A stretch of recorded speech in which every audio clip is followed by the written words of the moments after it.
Welcome to Sagas and Sass Season 2. I'm Tara, along with fellow hosts Nick and Nami. This episode will cover City of Brass, the first book in S.A. Chakraborty's Daevabad trilogy. If you're watching live, join us in the chat, or after the fact, follow us on Facebook, Instagram, and Twitter at Sagas and Sass to continue the conversation. And just a reminder, the views expressed in this show are those of the individuals as hosts. Those of the wow. We're going to try again. And just a reminder, the views expressed in this show are those of the hosts as individuals and do not necessarily represent the show as a whole. And we are back after our extended end of summer break and so ready to dive into the Daevabad trilogy.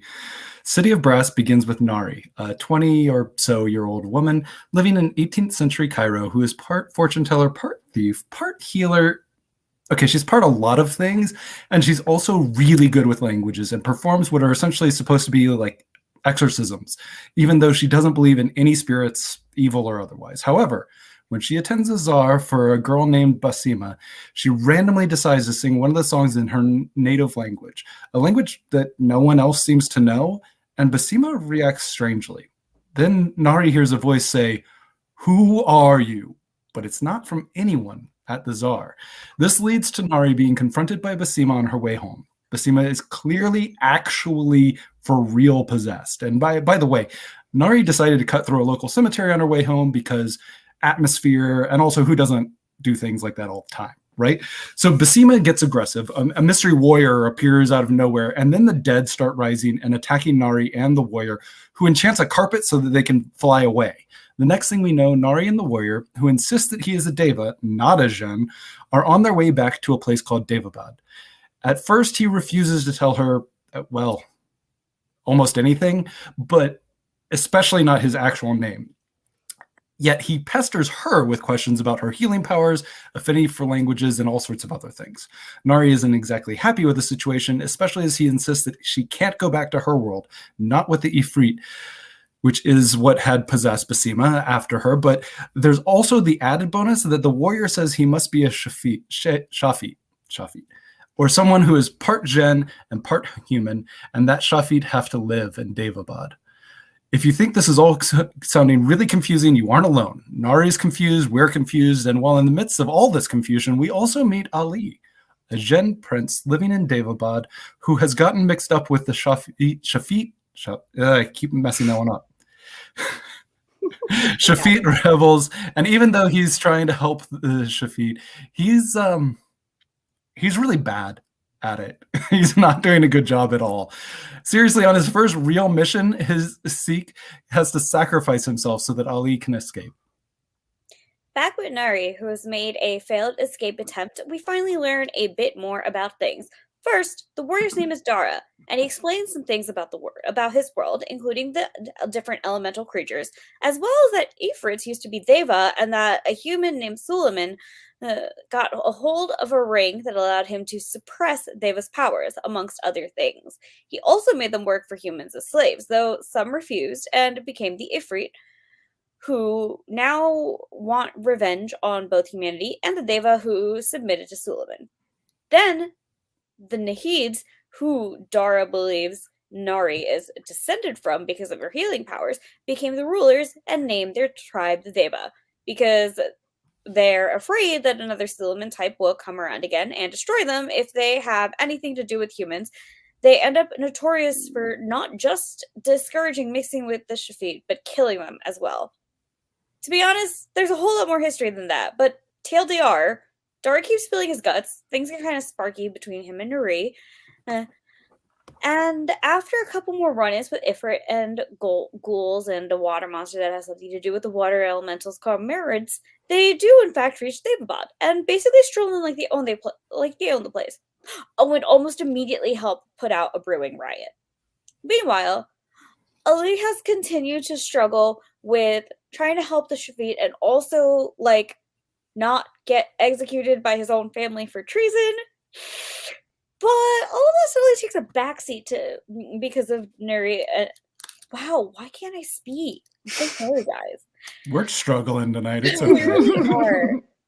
All that suddenly takes the backseat to Nuri and Dara's arrival because his father, the king, welcomes them into Daevabad and immediately invites Nuri to begin training as a healer at the palace, while Dara goes back off. Wait a second. Yeah, that was difficult English. Dara goes off with Ali's older brother and the heir, Muntadir, the emir. Emir meaning, like, I don't know, it's another title. God, I'm trying so hard. They all go to track the Ifrit. Ali comes back into play with wow. That's on my fault. When the king insists. Yes. We're fine here.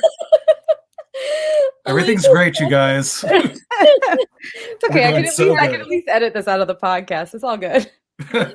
Ali comes back into play when the king insists that he befriends Nuri, which Ali is not too happy about, but let's be real, he doesn't exactly have a choice considering the fact that his father knows exactly how deep his involvement with the Shafit rebels went. So time passes. Ali and Nari actually do become friends. The king starts plotting to marry Nari to Muntadir. Dara comes back from his mission empty-handed and starts plotting to marry Nari to a David named Jamshid. And Nari rightfully gets pretty darn upset with him for trying to pawn her off because she kind of thinks she's in love with Dara. So they have a falling out, and Nari, who's been struggling with her healer training and realizes the king doesn't actually want her to succeed, finally sits down with the king and agrees to marry Muntadir in exchange for a huge dowry and protection for Dara. Of course, when Dara hears about this, he decides she must be feeling forced into it and hairs off to the palace to save her. Unfortunately, Ali shows up as Dara is trying to spirit her away. They have an epic fight, which Dara, who has amazing powers that even David shouldn't have, wins. He then threatens to kill Ali unless Nari comes with him, and the three of them are almost in the clear when, whoopsie, turns out that the secret boat they were using to escape was cursed, and using it brings a whole bunch of warships down on them.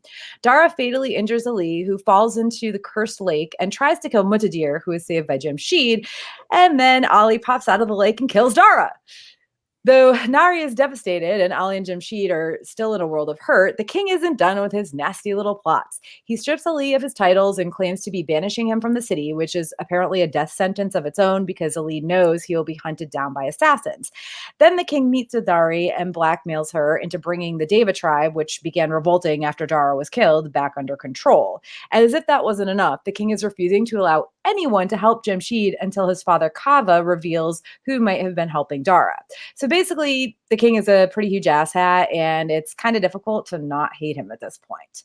While this is definitely the opposite of all's well that ends well, we do learn a couple of things at the very end that keep us going. One, Jamshid is a Nahid.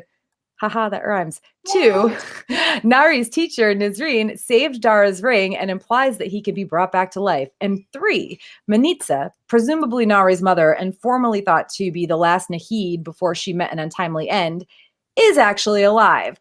So, wow, do we have a lot to talk about. So much. I think the worst part about that intro was that I didn't even bother reading in advance because I was like, oh yeah, all these character names. I got this and stuff. And then halfway through, I forgot how to say Nari, and then it just evolved from there, Like honestly, it would not be one of our summaries if at least one of us was mispronouncing names throughout. Yeah, seriously. Or and trust me, you're not the only one. There's been times when I think there's been a time when at least one of us has pronounced it correct for a bit and then slipped into a wrong, weird pronunciation. It's fine. We read a lot of books with names that are not easy to pronounce. This is not just Daevabad. It wasn't just Broken Earth. We do it all the time with Temeraire too. Yep. Jonathan and I were both struggling with one of the dragons from book 6 in Temeraire. I think the name was Kilingule. I can see why that Jonathan could not. And I stumbled over it. It's just a mouthful. I think the part of this that's extra embarrassing is it's me being yes, I can't say brown names correctly today. And I'm just I'm Nami, what is wrong with you? It's all yeah, I finished listening to the audiobooks yesterday, and So how did they and so say it? like I had the pronunciations in my head from that, and I still couldn't remember Ifrit. So See, it's whatever, funny it's because like fine. a lot of these pronunciations, like I know the correct way to like say most of them, but for some reason I cannot get her name right. Like I don't know what my brain is trying to do with that word, but Nahri, my brain doesn't want to say it. It's like, no, let's not making stuff up. well, and it doesn't help that like throughout the book they call her Banu Nahid as well as Mhm. Banu Nari, and like they refer to her in several different ways. Oh, So like the it's titles and stuff, yeah. yeah. There's and I know it's not, there's the title versus her name and everything, but like they're like they use them interchangeably. Like even Dara, like he calls her Nari, Banu Nari, and Banu Nahid, like at I don't know. It was not confusing per se because they're all similar enough. But it was definitely like, oh my gosh, just pick one and stick with it. Yeah, like I got Just have one the name. trilogies. Also, yeah, like full disclaimer here, I was gonna reread this like in time for this, but like my life has been a mess, so I had like literally this is me from like a year and a half ago, memories of this book being like, ah yes, things that I remember. Oh my Spoilers. gosh, we are living like audience members. Your hosts here. We are living through it, y'all. Guys, We I'm are straight up in a all wrecked. bathrobe because it's like really cold in my house, and I was really cold, so I put this on, and then I was like, oh, you should take it off for the show, and then I just didn't take it off, and like here we are, we're Be trying. comfy. We're But all living. We're all the living first a thing that I life. want to say is that I find it really funny that like, well, first off, like it's called Daevabad, and Deva means like God in like some Indian languages, amongst them is like mine. So I was like, so the whole time they're doing this, I'm like, I see what you're doing there. I will be honest, I am not going to try to pronounce it as properly as you just did because I don't want to just slaughter the absolute correct pronunciation. So It's okay. I apparently literally can't say her name, and this is like you have an excuse. I just I have an excuse. Yeah, we're white. Yeah. I don't know what I'm doing right now, but my brain is like, this isn't a real word, and I'm like, yes, it is. Please stop. So it's just like it's real words meshed together into one word, right? How did they pronounce her name in the audiobook? Nari. Nari. Oh, see, there it is. There it is. This whole time I was trying to do some nonsense. I was trying to make it a short A, like I was white, like Nari. Yeah. Oh my gosh. Songs and Sass, episode 27, City of Brass, in which we struggle over pronunciation, but actually finally talk about how much we struggle over pronunciation. Instead of just constantly doing it, Yeah. we're actually acknowledging it now. I think I'm just experiencing like residual shame for not being able to say the words of my own people, essentially. My own people once removed. I'll just start mispronouncing Kevin to help you feel better. Oh my god, can you? It's amazing. Kevin, yeah. Kevin? Yeah, he's like I have a good friend named Kevin. He's a great guy. Plays a lot of beer pong, I feel like I've been in this realm before, and it was like recently at like a Dragon Con panel, or possibly like at in one of the Drinking Con episodes where we were talking and I was like purposefully mispronouncing names because I had stumbled once. Okay. Anyway, so one thing I wanted to talk about, just to start off with, is the world building, because I saw this one quote and I like it. It was where someone called it a vibrant yet credible parallel world. Those words stood out to me. I did see a lot of reviews that referred to it in similar ways, but that specific wording just really stood out for me. But like, I feel for my part, I feel like the world wasn't really fleshed out. There were some really beautiful like descriptors, but a lot of the wheres and what's and whys are still a mystery to me. I'm guessing / hoping that this is because it is more fleshed out in the second and third installments, but and I realized I felt like, am I alone in this? But when I was Googling just sort of discussion points, there were a lot of people that had complaints about just how confusing things were, because like there were things that maybe should have been fleshed out and explained that weren't. And I'm not saying that it's bad, that the world building was bad or anything like that. Like I obviously was still really sucked into the story as a whole. But there were parts there's more that I wanted to get into, not necessarily in this specific part of the conversation, but later, where I'm just still at a loss as to why these things were included the way they were. Well, I guess like one of them, and I put this later in our like list of things to discuss, but one of the things that I'm still so confused about is it Perry's? Am I pronouncing that correctly? Yeah. Perry's. Okay. The flying I don't even remember how to describe them, honestly, because it was air elemental beings. Yeah. They're like, the way what's his name? Kaiser is described is like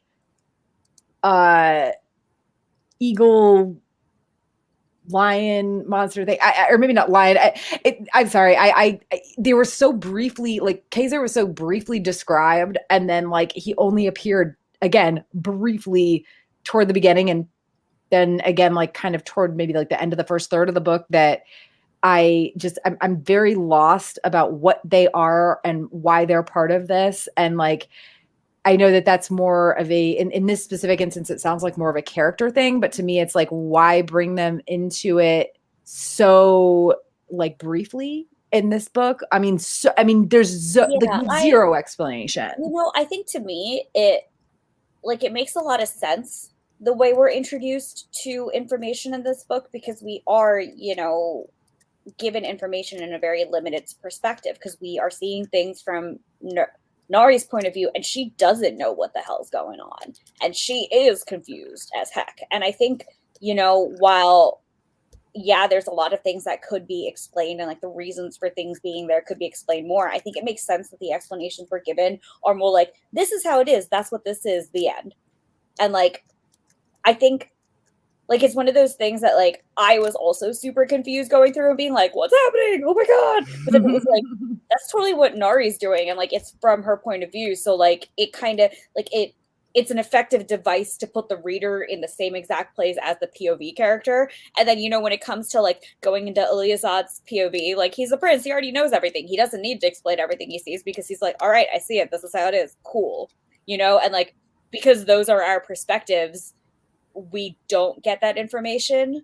And I think it makes a lot of sense. And like, normally I'm also like very much the like, tell me everything, explain everything to me. But like, if it's coming from the point of view of like the new person stepping into the world, and I don't get all the explanations, it is because that new person is, as Nari is being sort of like misled and like directed to believe certain things throughout this book, like you basically find out that everyone's trying to manipulate her for their own purposes in some way or another. And because of that, she never really gets the full picture of everything that's going on. So I think with that, it makes sense for the information we get. And I think, when people are talking about like that it's a vibrant yet credible parallel world, it's not so much the fact that like things are fully fleshed out. It's more the fact that like, I think it does a really, really good job of merging this idea of like, there are Jinn among us, and there's a whole society of them, and they are existing secretly, and this is how, and this is where they are, and this is what they're doing. And I think that aspect of it is like really like kind of like cleverly designed and hidden. And then as far as actual details, it's like, YOLO, you're new and we're manipulating you. So have fun, motherfucker. I tend to agree. The one thing I will say is that there were many times where I was very frustrated with the Dara character. And one of the things that's frustrating about that is that he could have given her some of that information. And by giving it to her, he would have also given it to us as the reader. But instead, he's deliberately written as a character that is that isn't going to tell us that information. And I understand why. But at the same time, I did find myself frustrated sometimes with that, because you're absolutely right. Like, there's no reason Nari would know that information, so we wouldn't know that information. But we have a character who is with us through almost the entire novel that could give us so much more information, but is deliberately withholding. Yeah, in a way, I think that's sort of the most clever part of it.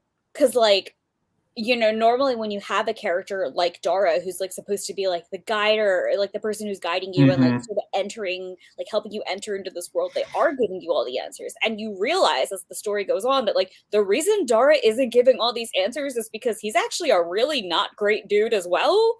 And like he's fucking trash. He's a garbage man. Don't even get me started. I remember starting. We're gonna get started. And I remember starting this book, and I was talking to my friends about it. I'm like, "Yeah, I love this. I love Dara so far." They're like, "Ha." Interesting choice. And then later, I literally keyboard smashed them. I was like, "Guys, he's garbage. I hate him. Mass murdering, hiding all of his motivations." And it's like, also like it's like such a clever reversal of like a normal trope of like, yes, here's the guiding character who's going to give you all the answers, and then he does it, and you're slowly getting frustrated at him, and you're like, why isn't he giving me the answers? I should be knowing this. I should be knowing this. I should be knowing this. And then at the end, it's like, turns out he wasn't giving me the answers because he's a mass murderer, and giving me the answers would have been him being like, hi, yes, I'm kind of really bad. Yeah. Oh my gosh. Dara's a fuckboy. He really is. But here's the worst part, though. Like, fuckboys usually aren't mass murderers. I mean, you're absolutely right. Usually. I can't believe I'm defending fuckboys here, but like low-key Dara's just the worst. Because like I wrote it somewhere else in our notes. I was like kind of going up like on a straight like kind of like rampage about it, because I was like, what did I call it? I put this in quotes, and I was like, Dara is a dude who thinks he's good, talking about how good he is and how wronged he was, and turned out he's actually a mass murderer, and his defense is that they killed my family, so I killed everyone, and yikes. And their cool romance, motive, still murder. Yeah, their romance gave me super big like Edward Bella vibe. Yup. So like yes but no for me. Like, it definitely was like that like beginning of distaste, but like since Nari's like solidly in her 20s, I was like, yeah, girl, do what you want. Go for it, girl. But also don't date narcissists who are mass murderers. Oh yeah, no, I also was also thinking, like, you know, find a better boy toy, but like at the same time I was like, hey, you know what, you do you, girl. Listen, I'm very, very here for the portrayal of a brown woman taking like charge of her own like sexuality and not being demonized for it. So I was like all snaps for her, no accounting for taste. Fair. Yeah, I think that's very fair. When I say I got those Edward Bella vibes, it was mostly like the pretty guy who is very, very, very old with a much like younger, you know, not she's at least not under 18, I guess, but she's still like, hey, listen, 20-year-old. I'm not a fan, but at least she's a consenting adult. So you know what? True. With all the other vampire books out there, I'm gonna give cred for, you know, consenting adult with a mortal. But also, was she consenting since she did not know that he was a mass murderer? You know, listen, I will give girl credit where credit is due. He is hot, objectively. Supposedly. Fair. I mean, I did see somewhere that at some point this series, I think it was like last year, they announced that the series had been optioned by Netflix. Interesting. Yeah, but that was over a year ago. It was like May of 2020. and there's been like nothing since. Somewhere in between tentatively excited and incredibly nervous because main character Muslim woman is just so much for Netflix to get absolutely disgustingly wrong. So I'm like, all right, okay. Oh wow! Apparently Edgar Wright was going to produce it. I don't know who that is. Oh, he did like Hot Fuzz, that whole trilogy, Shaun of the Dead, Hot Fuzz. He also did Scott Pilgrim versus the Universe. I mean, I'm not hating on those movies, but that seems like a really odd. It's a weird, but I mean, he's acting as producer, not as like director or screenwriter or anything. Right, So right. That's at least something. I don't think my eyebrows could raise any farther off my face right now. That's fair. I don't know. We'll see about that. It was, you know, it's like super vague mentions that I saw of it. So who knows if it'll actually come to pass. But okay. So going back to the world building, and this is something that we kind of chatted a little bit about. And also I did finally go, I found a map. Yay. I found a map. Okay. I found the Daevabad map and I was like, oh, okay. I know geography. I can place these things. So there's 6 tribes, right? Hopefully I don't murder any of these names. Would you like me to try this instead? The tribe names. Well, actually, I mean, I feel like I should at least try, and then you can tell me how wrong I am. Sarain. Oh God, that was horrific. If I had to guess, I would say Saharan. Like, I guess because it's like Sahrayn. Like, I guess that they're going with Sarain, I think. Yeah, because they're from Kart Sahar. But this one's a weird one. Well, no, actually, it's not. They're like, this isn't even the weirdest one. The next one is even weirder. Okay. But so this, based on the map, the actual Daevabad map, like they're basically located in North Africa. I think that it's supposed to be more Egyptian, but the way it's like placed on the map, based like compared to a real world map, it's like kind of a lot of Northern Africa. Yeah, I interpreted that as most of Northern Africa instead of just the Egyptian. Also because this is the tribe that we learned the least about.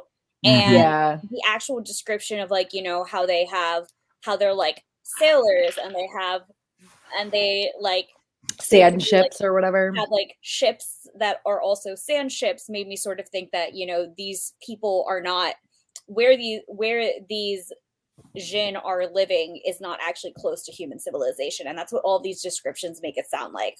And so that's why I was like very like, oh, like North Africa, but like specifically not Egypt, because Egypt's like rather densely populated along the Nile, but like the rest of it, it's like YOLO.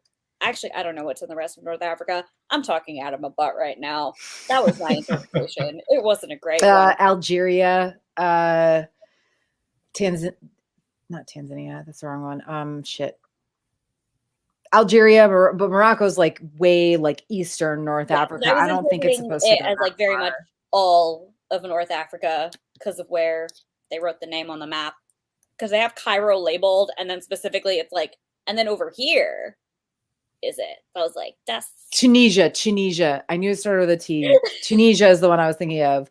I'm pretty sure it's like, I think the area that it is like Egypt and Tunisia and maybe Libya, because I feel like I know Morocco is too far east, and I can't place Algeria off the top of my head. But yeah, so it's Northern Africa, and geography, so I have no idea where things are. Yeah, I have a general idea, but like if I saw a map with the like country lines specifically like cut out, I would probably be able to label them. Do that with the map of the U.S. and the states names. So like, you're doing great. I'm good at memorizing weird things. I don't know if that's really a skill that I would brag about. No, but yeah, so yeah. But generally, I think a good placement of them is just Northern Africa, you know, but probably more like middle to I'm sorry, and I said Eastern, I meant Western. Morocco's in Northern Africa. But specifically like, mid to like Eastern Northern Africa is probably where they're from. And then there's the Ayanle. That one it's Ayaanle. And their land, this is what I was talking about. This is even worse because their land is Tatantri. Yeah, I'm not gonna even try that one because that's not that's nowhere near my genre of words. Yeah, I would guess it's like Ayanle. Ayanle is what I had for the actual pronunciation of the group. So that is like the like Kenya and Ethiopia region of Africa because it's at the head of the Nile River. But it's very interesting because it's described as being this very like rich area, which is not how we are. And again, this is based on like far past history and also like folklore, from this area of the world. One thing to keep in mind is that I think like real world timeline wise, this is supposed to be like in the previous century, so like 1900s, if I remember correctly. Yeah, it's well, actually, weirdly enough, the French under Napoleon have just entered Northern Africa is what I'm pretty sure happened. It's like shit. So we're talking like 1800s. Yeah, early 1800s. So we're talking like Temeraire time. Happening at the same exact time right now because I think Temeraire is happening at the same exact time right now. Yes, like what if this is the same world? It's all connected. Okay, guys. All right. So I'm not saying that Temeraire and Daevabad are in the same world, but I'm also not saying that they're not. I mean, they could be because it's parallel worlds. So just saying. It's true. So yeah, that's like the, like I said, like the Kenya, Ethiopia region of like Middle Eastern Africa, like down where the point of it comes out. And then we get to the Gaziri, who are from Gatsira, and that is like Saudi Arabia. And also like the coast, I think, like Yemen and Oman. Yeah, they specifically say that they're sort of like pushed out into like further into the peninsula and like further away from the Fertile Crescent to like hide from humans that are thriving there. Yeah. And also I think that like we get a good bit. We get a decent amount of information about the Ayanle. But I can tell you, like, I just finished the second book. So like, there's a lot more about them in the second book, but this book is mainly focused on the Gaziri. And the Gaziri and the Deva are the ones. The Deva, which is next, which is they're from Devastana, and it's actually not bad. I'm surprised. I mean, yeah, I'm not trying to like real pronounce it. I'm white person pronouncing it. Okay, like even with the white person pronunciation, that was like 7 times better than I was expecting you to get. So like, nice. I'm actually weirdly good with pronunciations. If I like. If it's there's some things in I think previous books where I was like, well, shoot, I'm still never gonna call Genya, but Oh, no, I'm Genya forever. No Genya. But yeah, so this is like this is again like this vast swath of land that it encompasses like Afghanistan, Pakistan, and Iran. I think it's probably supposed to be more like Pakistan, but the way it is on the map is like that entire region. I believe the way, so they say from the Sea of Pearls, and I'm pretty sure that's supposed to be the Mediterranean, right? Like, unless I'm completely wrong. I don't know. Their description made it sound like it was like literally from the Mediterranean to the border of India. So like all of like it was basically all of those Stan countries. Wow, that was bad. That was bad, Nami. I'm glad it's you that Wow. said that and not Yeah, either of same. us. I'm staying quiet right now. Like that just doesn't. Well, the weird thing is, okay, so the next one, this is the weird thing. Wait, but before we go, I wanted to give another fun fact because Devasthana is actually the word for temple in my language. So, yeah. In your language? Yeah. Which it's South Indian language, Kannada. I know. I was gonna say. I know we talked about this, and it's not a language that I would know off the top of my head. That's interesting, though. It's also possible that might just be a general like Hindi word that was absorbed into like a lot of Indian languages. I'm not sure. All I know is that Devasthana means. That's interesting. I mean, so then we've got two left. Now this one's weird because like the next one is the Takurastani. And they're from Takuristan. And I just like, just seeing this and just like the brief, like sort of mentions that they got in City of Brass, I just kind of assumed it was like Turkey. And maybe that's me being, I don't know, like not a good person or something, but like Takuristani, Turkey, like, but apparently it's like China. It's China.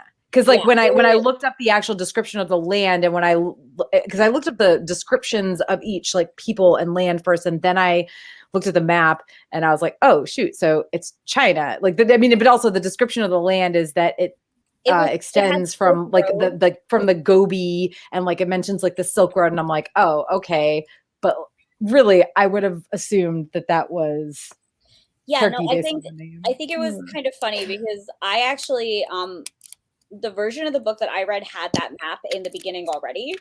So even though knee jerk was like maybe something related to Turkey, I saw like where it was positioned, like it was on the map just right on top of China, and I was like, yes, got it. Oh, okay. And we don't really learn much about them in this book either. They're mostly with. I think we learn more about the Ayanle than we do about either the Sarain or the Turkmenistani. And then last but not least is the Agnavanshi. Okay. Which is basically India. Mm-hmm. But we don't learn very much about them either. Yeah, there's like one main character who's like from there, but she's not even a main character. She's like in love with the prince, like the older prince. And then she's like, doing my best. Bye. Oh, okay. Yeah. The like courtesan. The courtesan. Mm-hmm. And the capital is Agnivansha. And that's funny to me because Agni means fire. And I was like, hey, look at you go. Look at all these words doing good. All right. That was me attempting to redeem myself for saying words wrong. And also for me, my stand statement, but it takes me back to my funny joke, which was not that funny, but I'm gonna say it anyway because I thought it was clever, and it was that I stan Daevabad. Wow. It's like I said, not that funny, but as a pun, I'm like, listen, inspired. Dad jokes are 10,000% welcome in this chat. Okay, so basically we have a world. It is a parallel world to our real world that goes from northern Africa down to, the eastern like tip that points out of southern or of Africa, and then up through Middle East and into Asia, right? It's huge. And the weird thing is like on real world maps, and even then comparing the Daevabad map to real world maps, it's just so much bigger than they make it sound like, honestly. And I guess part of that might be that what we experience in this book, I mean, we know that Nari and Dara fly on their magic carpet over a good portion of this land, right? But they like what we see for the majority of this book is just the little microscopic like microcosm of Daevabad the city. Yeah. Right.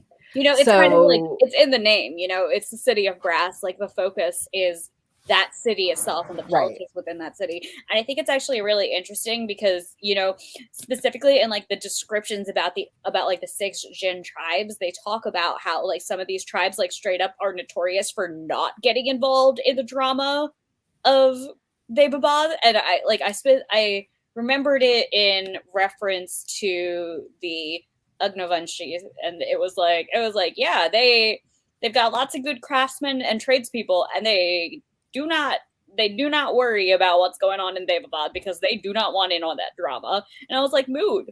Like if I was not a Gaziri or a Deva, I would just yeet myself out of that entire situation. The political stuff is a big mess because, and actually, I know I'm going all over the place. I'm really trying. I'm doing my best. I've forgotten how to human and how to read book, and also I read this a year now.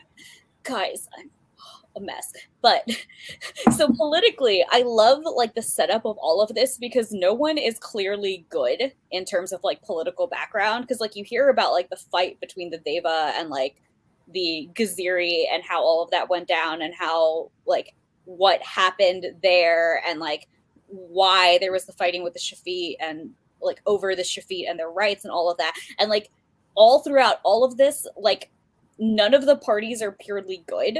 And I really liked that because Nari like shows up in the middle of all of this and she's like, I'm supposed to be like the representative for the Devas. The Devas hate Shafit, but I'm Shafit.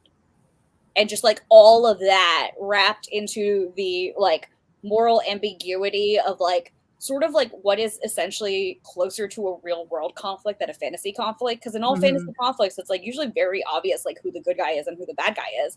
And while the king is manipulative and kind of the worst, and what am I saying, kind of the worst? He is the worst. He's like not cool dude. But like this whole time as you get more and more information, you're realizing that this whole place really is shades of gray and no one is actually like the morally good party, which is really exciting in fantasy because you almost never get that. It's always like this good, this evil, black, white, there you go, done. Well, and we specifically learned that the king isn't the worst. He isn't good by any means, but he's nowhere near as bad as we think that he is because of our perceptions for most of the book. Yeah. And I think the only reason that I like clarify him as being the worst is because in this case, the thing that I'm taking to be the worst is his willingness to let his son be assassinated and his unwillingness to do it on his own. And like that whole end with Elizabeth. Oh yeah. I was like, not only are you like letting your family die, you're taking the coward's way out of it by like indirectly letting him be assassinated, but not having the balls to do it yourself. And like that for me was sort of like why I was like, he's the worst, because yeah, no, that just all of that, like that's his son, man. Like Dar's that was really bad. I think for me, it was his threats against. Like, well, where he blackmailed Nari into, it wasn't even that he made her like lie about Dara or anything like that, because Dara is obviously not great and that's whatever. But like, it was the onus, what he told her would happen if she didn't.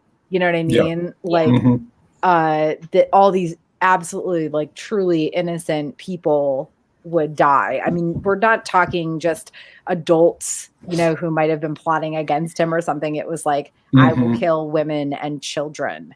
And I don't know, like Nick, what about you? What was your like he he's terrible. And his willingness to basically do whatever it takes in order to achieve, like his willingness for whatever what's the phrase? His like the ends justify the means. Yes, exactly. That's exactly it. And I don't know why I couldn't think of it. But yeah, okay. We're all bad at things today. Humaning is hard. But yeah, like the whole idea that whatever he has to do to accomplish what he thinks is the right thing, I can't get behind that at all. I think he and Dara compete pretty heavily for who the worst is. But because he has so much power and can, I think, affect more people, he probably does deserve to be the worst. You're probably right. See, I think he is objectively the worst, but I think for me personally, Dara is the worst because Dara does not seem to realize that he's the worst. That is one of the things that pisses me off the most. And I think that's what bothers me the most about Dara. His self-righteousness and I'm the best. Yeah. When in fact he is the worst is really fucking terrible. Because I will say, as shitty as the king is, and as much as he is a terrible person, that he's not sitting here being like, I am good. He's sitting here being like, I am doing what I need to do to maintain power, and I know that's why I'm doing it, and I'm doing it for reasons, and I'm not pretending that I'm an angel. Meanwhile, Dara's running around, he's like, I'm a mass murderer. Love me, I'm the best. And I'm just like, Dara, sit the fuck down, you piece of garbage trash. I just, I think just the way that he treats Nari throughout the book, I just cannot stand it.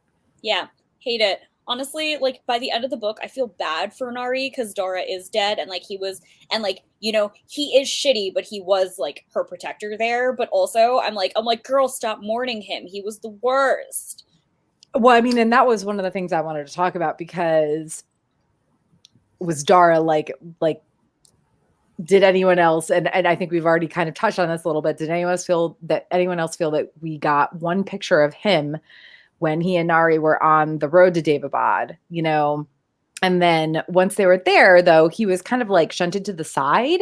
Oh, absolutely. And what we did see but then when he did appear, it was this is weird. This is not how he was with her, to her at all when they were just the two of them alone on the road. It was to me, it's I don't part of me thinks it might have been, sure, it's just because it was just the two of them and he was portraying himself to her one way. But also I think this was a little bit of maybe not the best writing character-wise, because we got it's okay. He disappears to go on his little mission to track the Ifrit with Muntadir and a bunch of others, and then we hear nothing about him at all, and we hear nothing about what happened on that trip at all. And then he comes back, and it's all just a little bit, just everything we hear from the moment he comes back is just he's trying to pawn Nari off to marry. Is it Jamshid? Who poor Jamshid, who's just wants to be happy with Muntadir and he just wants to be gay with his prince, and I support them, and I'm really really sad for them, honestly. Muntadir, he's my favorite character. He's just trying his best and trying to keep Ollie alive. Yeah, no, I can't believe I'm saying that the Playboy character is my favorite. That's how sad life is right now. But no, I think the worst thing for me, and rather the reason why Dara's whole bullshit and that whole weird vibes made sense was because the whole time Dara knows that the reason he's been isolated from Nari is because the king is trying to manipulate Nari, and because they're going to tell Nari the truth of what Dara actually did. So Dara comes back and he's full damage control mode, and he's like, I need to get her out of there. I need to get her out of there. She has to trust me and me only. And it's and yeah, there's a big contrast between what you see of him before and what you see of him after. But I think that whole I need to get her out of there, she has to trust me only is so gross. It's so I've been there before. BT dubs with a guy that I was in a relationship with that his whole thing was we met cosplaying Cersei and Jaime Lannister, and his whole thing was everybody but us is the enemy. Right. And that's very much what Dara Yeah. Dara's doing. And like, you know, like the reason it's so weird when he comes back is because he knows that like people are telling Nari the truth and that the truth is gonna fuck him. And like I think the fact that he is so weird when he comes back was like for me biggest vibe checks, because like he comes back and I'm like, yay, Dara's back, and he comes back and he's like really fucking weird. And like technically at this point, I correct me if I'm wrong, because I don't remember. You don't get the reveal about Dara being like literally the worst until the very end or like middle end. Because if I recall correctly, up until then, it's like they sort of don't tell her specifically what he did because like it's so bad and they assume that she knows sort of thing.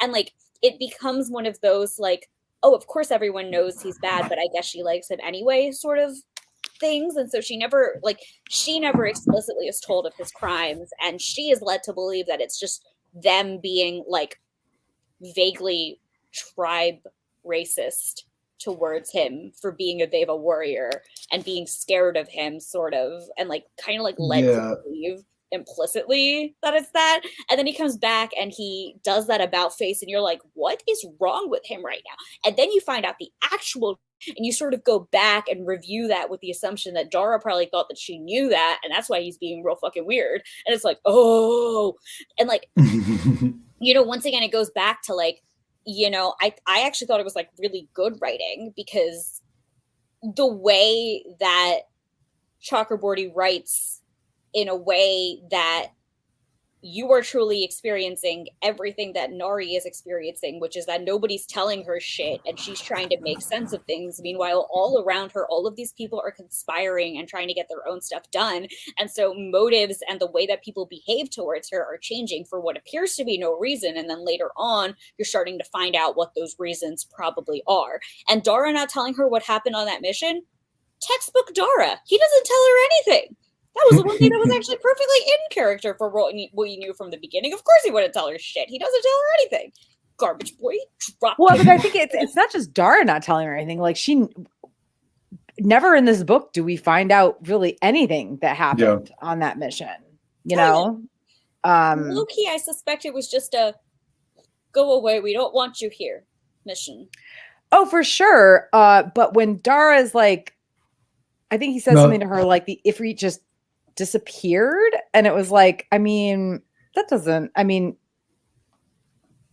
really, like nothing happened at all. You guys just went out there and had like a boys camping trip for a couple weeks or something, couple months, however long it was. Like, well, it is explicitly said that Dara had the idea to hunt down the Ifrit, and that the king is basically relieved that he had this idea, because it means that he doesn't have to be like, hey, maybe you should go over here for a while. And so then he sends his heir with him. Like, well, he specifically says he has to send one of his sons, and he can't send Ali, so he sends Mutadir, because he needs to like try to. Part of it is he needs to try to like get in good with Dara, and part of it is because he needs. What was the other reason why he couldn't send Ali? Like the big reason he couldn't send Ali is because Ali would just piss Dara off. Oh, I think they would both piss each other off, as we learn later in the book. Like every time they are around each other, they're just at each other's throats. I love Ali so much because like he's truly an example of like a character who's trying their best and trying to learn, but is also in like such a shitty environment where he can't really learn. And like also he's just actually kind of still a child and he's trying to do his best, but he's got anger management issues. And then the straight up like monster from his nightmares is actually still alive and shows up in his life, and he's just like well, and also he's very much like he does not bend. Oh no. You know, he does not break. He is very staunch in his beliefs. And, you know, to be honest, most of them are, you know, his desire to help the Shafit, like his desire to make things better for the people of Daevabad is honorable. But then like he also is just so stuck in like his ways that he doesn't do a good job of any of it. And a lot of that is being young, sure, but it's sort of funny to me though, because like, the way the book starts out, like Dara is framed as like the hero, and like this whole time, like Eliazad was like, I was watching him do shit and being like, oh my god, stop being mean to Dara, you're so prejudiced and terrible. And then like, I'm like, yeah, I get that you're trying to be better, but like your prejudices are taking a hold of you. And then you find out what Dara did and you're like, oh shit, Eliazad, I'm so sorry. Sweetie, please don't murder him. Like, you were correct. My bad. This man trash. Yeah, like my about face on like I said, like my friends were like straight up like I was in a chat with them. This is like my normal Grishaverse book like group, and they were like, yeah, read Daevabad. So I did, and they were just watching me love Dara and like not really caring for Eliazad, and they were like, all right, okay, tell us how you really feel. Give us a second. And they all knew the day that I got to that part, because I was like, what? Because I think one of my favorite things was like one of my friends, like at the very beginning, they were like, yeah, I hate Dara because he's like done all these war crimes. And like, what do you mean? He's a war hero. And she goes, oh no, how far in the book are you? And I'm like, well, I'm like maybe a third in. And she goes, oh yeah, sure, he's a war hero. Yeah, he's totally a war hero. Yeah. And I was like, well, okay. and also, a war hero to some is also usually a war criminal to others. But like, this is why war is bad. And like, but the other thing is though that there is a soldier who fights and kills other soldiers, and that is the default setting. Like, if you were a soldier and you've killed other soldiers, that is normal. I'm not going to think you are more bad for doing that. Like, war is a terrible thing and it makes soldiers do terrible things. That's unquestionable. But there's an absolute difference between a soldier who's fighting and killing other soldiers and a soldier who kills civilians, and specifically kills innocent, unrelated women and children, and like civilians in general. And that's what Dara did. Like, he is a war criminal. He's not just, and I think that's the difference I'm trying to say. Like you can't really call like the like really strong and capable and scary warrior on the other side of the war a war criminal if all they're doing is killing soldiers, because that's what a soldier is supposed to do. Like, a war criminal is like someone very different who does things within war that are outside the boundaries of morality, and that is killing civilians. That is what Dara does, like, or did. Yeah. Dara bad. Hate Dara. Ugh, yucky. Yucky. Man.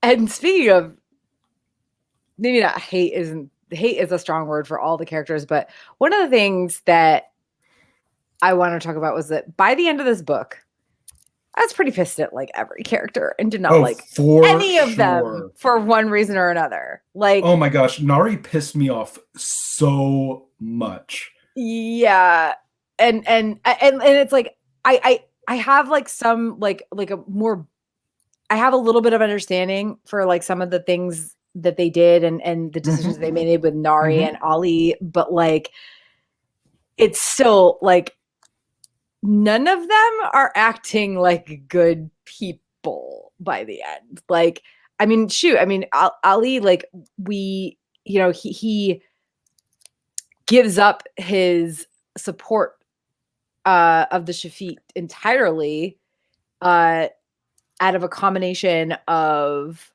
like honestly not wanting to be killed by his family and also like they have weapons and it's like, dude, you wanted to help them, and like while I get the whole like not wanting them to have like guns and stuff, like I feel I have to like super defend Ollie on that, because if you are a person who is trying to reconcile your values and help other people, the idea of nonviolence as like the most goodest thing is like very ingrained. Agreed. In people. And so like him being like, oh, weapons, oh no, what have I done? And like having that whole like moral dilemma like makes a lot of sense, especially for his character, because his character is like very, very like more than most people super stuck in his views. And his character is lawful good. Yes, he is lawful good, and being lawful good is the worst and also really difficult for seeing nuance. And the fact that he even is able to see nuance enough to be like, maybe we shouldn't be killing the Shafit was like big surprise to me. So the fact that like it's weapons that makes him not want to do it, like he's definitely one of those people who's sitting there at like, you know, Black Lives Matter protests and being like, but the rioters, you know.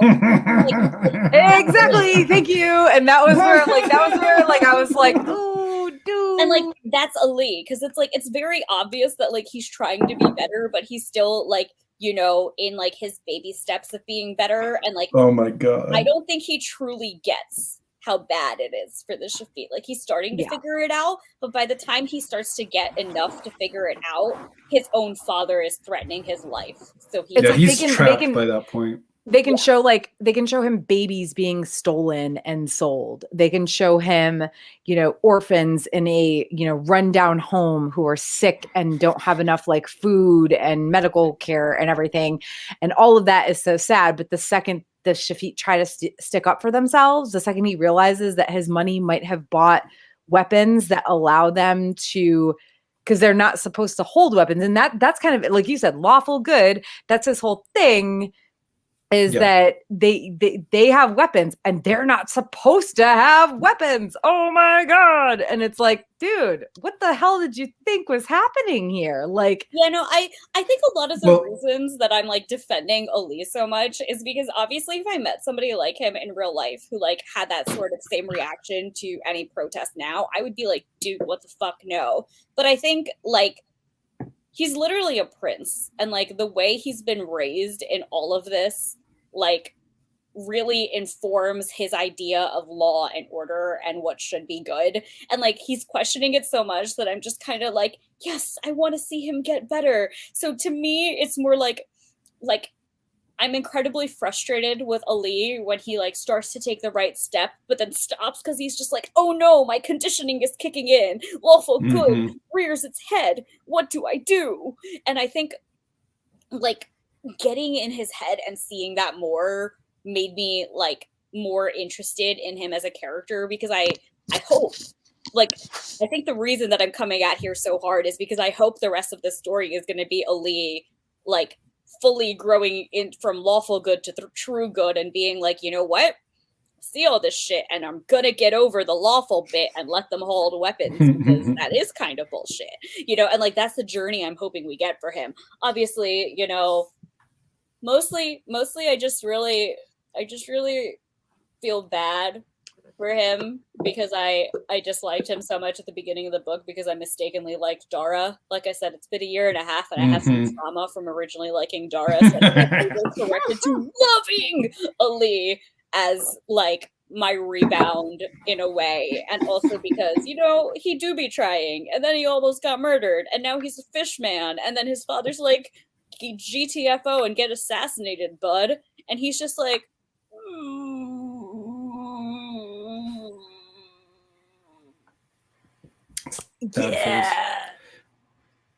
yeah. I mean, of the characters that I was mad at the end of the book, Ali was like reverse mad. Like I was more mad at him when I first met him in the book than I was at the end of the book. And everybody else I was like way more mad at the end of the book than I was at the beginning. At the end of the book, I was like, team, like, you know, Ali, you don't suck, and you killed Dara, so I'm like down for this. And also, you're just getting royally fucked right now, so I'm sorry, bud. Like, Ali was like in my good list by the end of the book, and everybody else was just on the shit list, except for like maybe Zainab because she disappeared and didn't bully Nuri for a while. So I was like, all right, I guess she's fine now.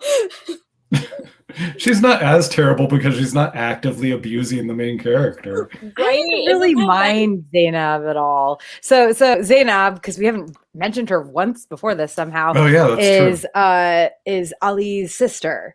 The king, Ghassan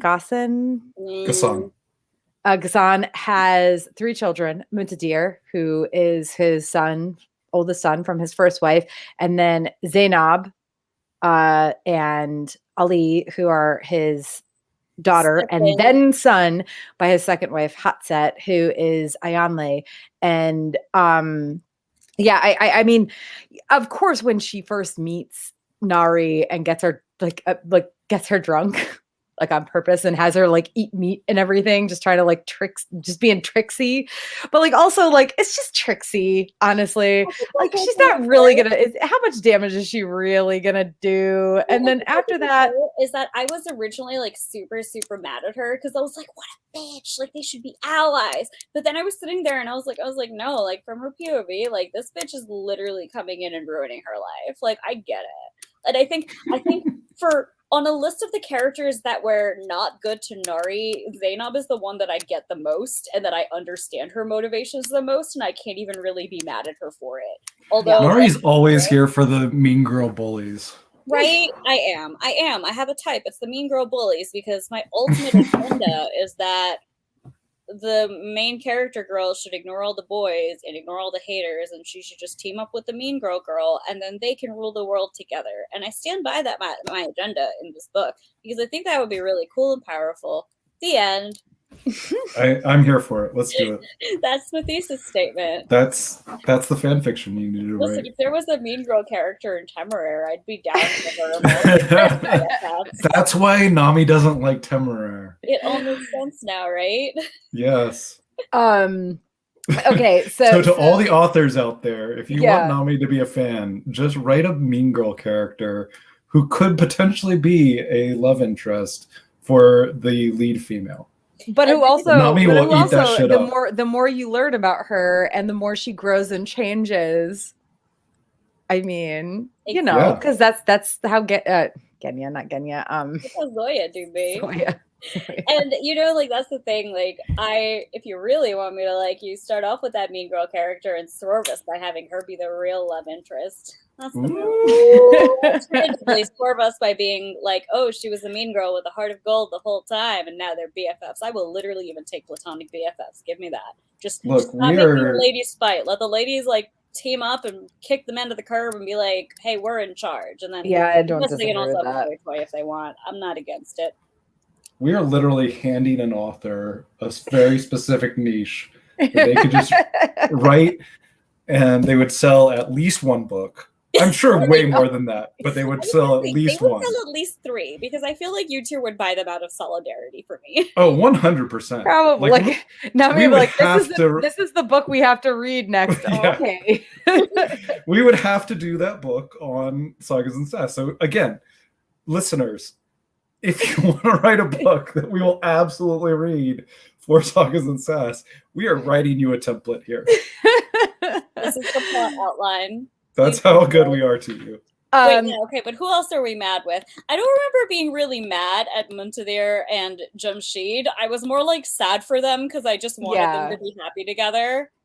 I was a little bit mad at Muntadir because like him being like the playboy and like Jamshid is clearly just one man dude. Like he just loves Muntadir. He literally like throws himself in front of him to save him on the boat, and then like and then he gets shot with how many arrows, and like Muntadir just kind of is like he just lets his dad like basically let him be tortured. Like that whole thing was kind of like you are weak. You are weak. I would like to say that the idea that Muntadir can control his dad at all is false, and I think saying that he let his dad do whatever his dad wanted is absurd because his dad's going to do whatever he wants, and I don't think Muntadir has any actual control. I mean, he can't even protect his little brother from his dad. That wording, this random Daevabad boy from that wording was wrong. But I still feel like there had to have been something he could do. Like, I don't know. Like, I mean, I don't think so. You know, like the whole thing about the king is that he is, you know, he is objectively a tyrant. Like he is doing whatever he wants with his absolute power. Absolutely. Because he thinks he's doing what needs to be done. And the fact that he is so willing to just throw Eliazad aside and let him be murdered, like, Muntadir knows what his dad's like. Like, he knows that his dad will do this shit. So I don't think he has a choice. Like, I don't think he has any power. Yeah, you might be right. I'm still mad about it. Yeah. I'm still gonna be mad about it. It's one of those things that, like, yes, I would have loved him to save Jamshid, and like magically saves the love of his life, and they run off into the sunset together. But also, realistically speaking, he does not have any. He has like the idea of what power could maybe be in the face of his father. He has no actual power. So, before we like close off entirely, one thing I did want to touch on, and this is directly in the Muntadir conversation, actually, is whoa. So Muntadir takes Ali down to that crypt, right? Where all the dead Nahid bodies are just being kept. They were not cremated like they should have been based on their beliefs, religion, whatever you want to call it. Their bodies are just there, like entombed under the palace. I remember like, getting to that segment of the story and just kind of being horrified. Like, yeah, just absolutely horrified. It was the same like kind of amount of horror that I had when we find out like Dara's war crimes. Like, it was like it was one of those moments where it's like truly both sides of this party of this war have done disgusting things. And like I think it kind of hit me a little bit harder too, because like cremation is very much a part of like my family's traditions. And I don't know, I can't remember if it's like a Hindu thing, if it's an Indian thing, if it's just like a what my family does sort of thing. But like we cremate, we do not bury. We cremate, and you're supposed to scatter ashes in the Ganges, technically. And so, you know, like to me, like that whole like they buried them instead, just like viscerally horrifying. I do not understand graveyards, just as an aside. Absolutely do not get it. I don't love them. I understand them for other people. I don't dislike them or like them. I don't understand. Yeah. No, I don't understand them for other people, but also like, and this is, I know that this is not the same as, you know, your how you feel about it, but for me, like I want to be cremated, and my parents are like super against that because they're very Christian, and they think that if your body is burned, like you're if the rapture comes or something, you can't be like called up by Jesus. I don't even know. It's some weird ass Christian shit. And I'm just like, I don't want, first of all, I don't want anybody looking at my dead body at a funeral, because that shit creeps me out at other people's funerals.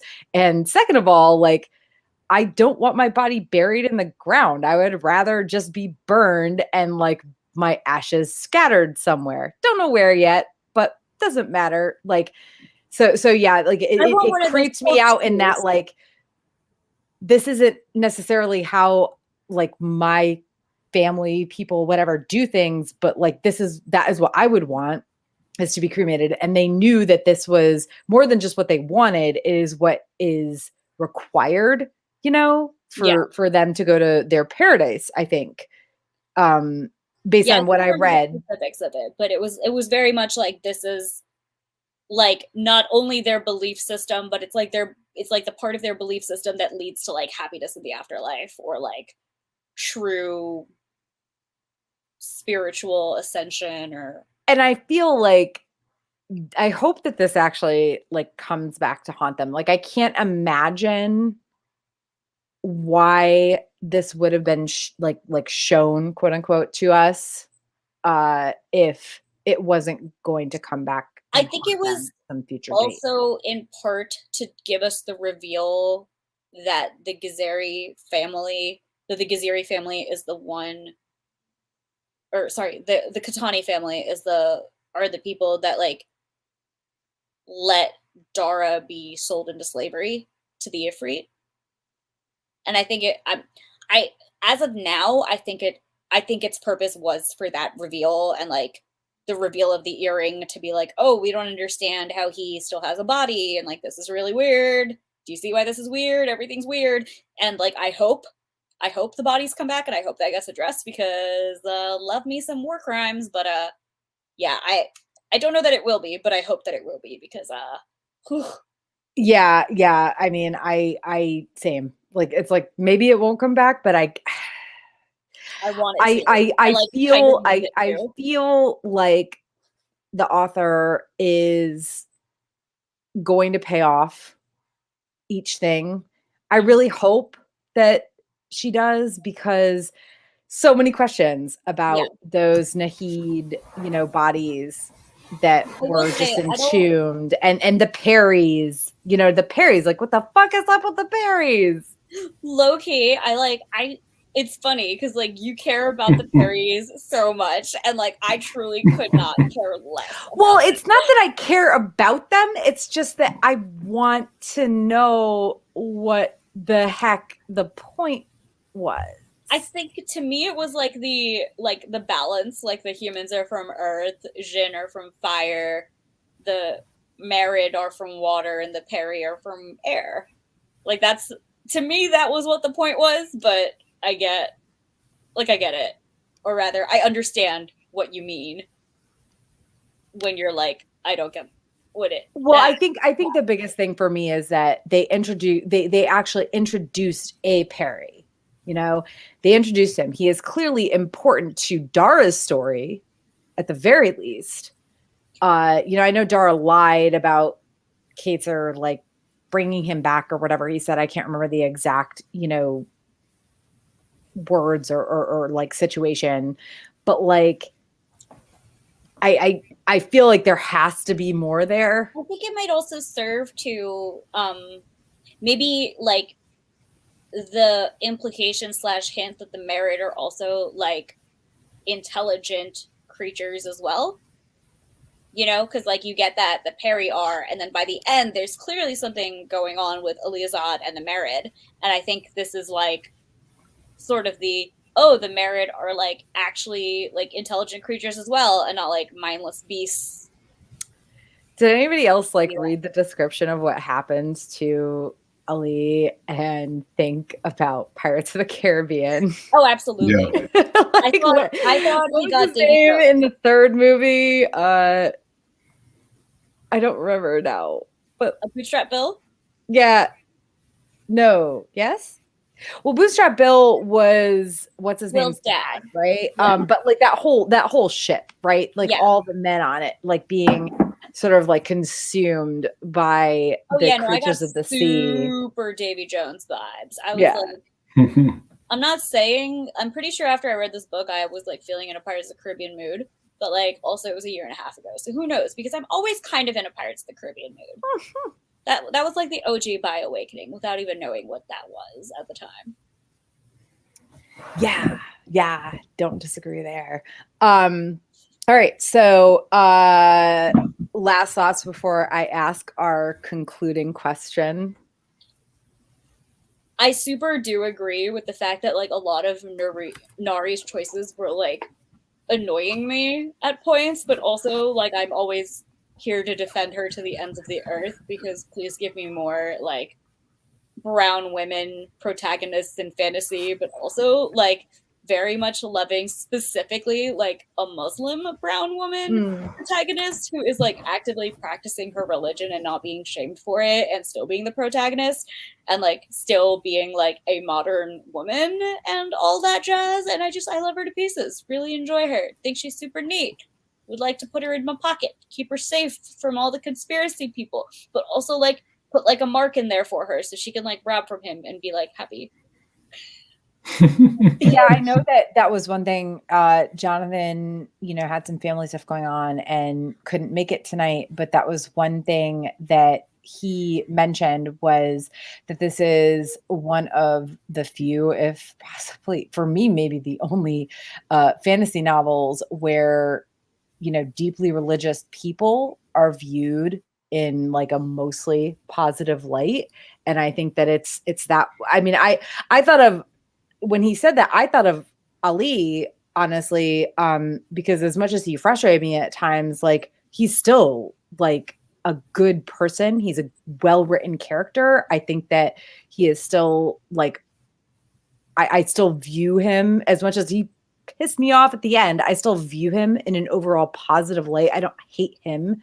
I don't even dislike him. And I think Ali's portrayal is really interesting because a part of his background is that he is very rigid in his belief system, and part of his belief system is his religion. But it's not like written as something that is actively like holding him back from being good, because you see him trying to be good, and I expect you're going to see more of his conflict in the future. But like you can objectively look at the characters and be like, Ali and Nari are like the two like kind of like religious characters that you see in this book, and they're both objectively trying to be better, and I think that's good. And obviously, like as I discussed previously, like Ali is not as far along in that journey as I would like a regular person IRL to be, but he's trying, and I think that's real heckin' important. A good team, love him, protect Ali Azad. Yeah, I mean, having been like religious in my younger years, but also I mean I guess it speaks a lot to me that I didn't really, who Jonathan and you were referring to in our little like pre-webcast conversation was Nari, and I didn't automatically go that route because I guess I didn't really see I knew that she, like, it's like obvious that she's like a practicing Muslim, but I didn't really see, like, I don't know, like I missed something there. I think the thing is that like Nari's sort of like, she's like the sort of casually religious that most people are if they are religious. Like she just, she's practicing her religion. It's what she does. It's not like an identifying portion of her character. It's also a part of who she is. And it doesn't like dictate her. And I think the reason Ali Azad stands out a bit more is because he's a little bit more of that stereotypical religious character that we see. He's a lawful good paladin. Exactly. And I think the thing is that we are so used to being in a world where religion is treated as an extreme, you believe 100% or you don't. And I think the truth is that a lot of people are just kind of in the middle, just doing their thing, practicing their religion, existing as people. And I think that since Nari is in that, just doing her thing, practicing her religion, just being a person, it's not as obvious. Whereas for Ali, it's like very much tied into his core character as a lawful good. And, so you see that more as like what like the mainstream idea of religion is, as somebody who is like 100% into it and kind of always into it. And I think having that two contrast is also very good, because most of us are more like Nari. And I think that was the fact that I like fixated on it so much, because I was like, she just normal girl doing religion, being girl, hanging out. I just really love Nari. Help. So any last thoughts on that, Nick? I am really interested to see where the next book goes. Oh, same. Yeah. I'm so hyped. Low-key, Yeah. I stopped myself from reading the next book already because I was like, I knew I would have to reread it for this, and then I knew the way that I would expect it to be going, that I wouldn't be rereading, and I would just be doing an initial read. And spoiler alert, I was correct. And also there's like so much stuff in these books that I was like, if I start to read ahead, I will definitely like accidentally spoil the beans or something. So I've done so good tonight because Yeah, I'm finished with the second book and I'm like 50 pages into the third. So Wow. no. But yeah, no, I'm not saying that I'm turning this off and starting the second book, but I kind of am. Well, I mean, literally for me, it's like reading is the only thing I have right now that like keeps my anxiety at bay, to be honest. So it was either finish this trilogy after I finished the second book like yesterday. I think it was either like start the third book or like go back to like Song of Ice and Fire. And I was like, nah, you know what? I'm just gonna finish this trilogy and then I'll do some actually rereads. Funny, like for me, I've been reading like so many other books this year around this, but like as of like September, like all of that kind of stagnated because I went to Dragon Con and I think I just died a lot, and I just like I literally have not read a book in 23 days right now, and I'm just kind of like oh, it took me forever to get through the first book of this series because of Dragon Con, but that's an entirely different story. Speaking of which, anybody who's listening to this, if you've watched or listened to our Grishaverse stuff, Nami and I were on a panel about season 1 of Shadow and Bone at DragonCon. So I did put that up. It was on my personal podcast. I do still need to like share it on the Sagas and Sass website, but it does exist. So there's that. But in conclusion, if you wanted to visit one of the 6 tribes, which one would it be? Well, I think I'll answer first because mine's a given. Obviously, Agnavanshi, because like me in the ocean. Like, yeah. I'll move on to the more interesting answers now. Because but like you, okay, so you've already been to India. So, okay, what would your second one be then? Well, it's not even that. It's like, it's because India. Like, to me, like, okay, because like it wouldn't be like visiting India, you know, it would be visiting Secret Gin India, and I'm like parallel India. Secret Gin India, like I'm down. Let's go. All right, what about you, Nick? Probably Gaziri. Okay. I'm torn. Okay. I think it would either be Kart Sahar or Ta Entry. Okay, so a Yanle or the Ayanle or the Sarain, like and that's hold on. Puppy agreed. Bye, have fun. Kiddo's going to a musical tonight. Ooh, what musical? You're a Good Man, Charlie Brown. Oh my God! Now all the dogs have escaped outside. Come on, dogs. Escape! They all escaped outside. Bye, guys. Have fun. At least I can cut this out of the podcast. Yeah. So yeah, I think it would be Sarain or Ta Entry, which is the Kart Sahar or Sarain or the Ayanle, which is Kart Sahar or Ta Entry. That's mostly just because I have this like huge desire to like go to Africa for a lot of reasons and always have. But yeah, those are out of these particular, you know, I don't know. I like the idea of visiting the desert and like, I don't know. So it sounds like you're leaning a little more Kart Sahar. Yeah, but I also like the idea of, you know, Ta Entry being like, they have I guess maybe a little bit more to see. It's not just desert. I don't know. I'm very torn because like right now I live in a desert area, or well, we're at the foot of the mountains in California, and it's like our neighborhood is very green, but like you drive like 10 minutes either way and it's just nothing. So part of me is also like, if I still lived on the East Coast, it would absolutely be Kart Sahar, but that's why I'm a little bit torn because like right now I'm very tired of desert. I think to me, another reason I think that specifically I'm very like Agnavanshi is because they're the ones that are like, we stay out of the politics. Like, no, thank you. We stay clear of Daevabad. And after seeing Daevabad, I'm like, it would be super cool to be there, but also I would like super get murdered in the middle of all those politics. So perhaps let's go to the furthest place from that. All right. Well, on that note, we will close out. Once again, I'm Tara, along with Nick and Nami. Thank you for joining us for Sagas and Sass, and we will see you next time. Bye. Bye.